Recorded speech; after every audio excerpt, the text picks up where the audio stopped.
gente bonita, maravilhosa, como tem também celebres, cantoras maravilhosas como Cris Mirai. Ela está aqui belíssima. Desculpa, Cris Mirai, boa noite.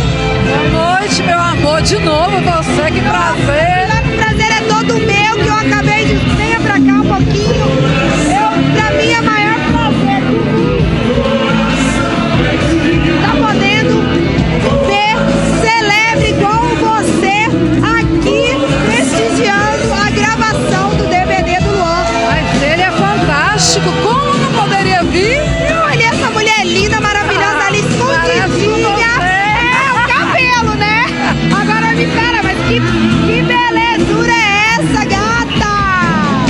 Onde que você vai toda linda dentro? Isso tudo foi pra vir na gravação? Com certeza, merecido, muito bons, músicos fantásticos, ele impecável, arrasou, amiga, arrasou. E me fala uma Arrasou. coisa, você, cantora, profissional, no talento que você tem, com tantos anos de carreira, Obrigada. me fala desse arraso todo que está acontecendo nessa casa cheia, lotada, e ele passando essa energia. Nossa. Canta, moça. Canta demais, eu tô hiper feliz em ver nosso amigo querido. Amigo e parceiro. Amigo e parceiro, ele é um talento já aqui. Não podia ser diferente. Não podia ser diferente. Não podia ser diferente. E tinha que ter esse reencontro, não tinha? Claro, com certeza, eu tô tão feliz. Eu também tô super feliz, porque olha só, isso tudo aqui é só o começo de vários começos, de vários concertos, de vários shows. E olha, eu só tenho a agradecer a Deus por ter colocado artistas maravilhosos. Com certeza, Luan, Deus é maravilhoso. Cris Mirai. Muito obrigada. Eu só tenho Jaque. simplesmente a agradecer. Eu que agradeço a você por essa confiança, essa credibilidade que você tem me dado também, né? Com certeza. Porque o de Luan não precisa falar, fazer mais propaganda, que tá aí.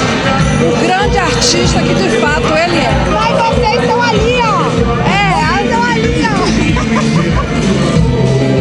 Querida, tô muito feliz de estar aqui com vocês, de poder estar mostrando um pouquinho do que está acontecendo aqui nessa noite maravilhosa e principalmente de poder estar entrevistando você, que não só como produtora, mas eu sou sua fã, minha produtora, não me esqueça, minha produtora. Jamais, jamais. Você é minha fã e eu já virei sua fã também. Então é nóis. Vou mandar um beijão ali na Televangô.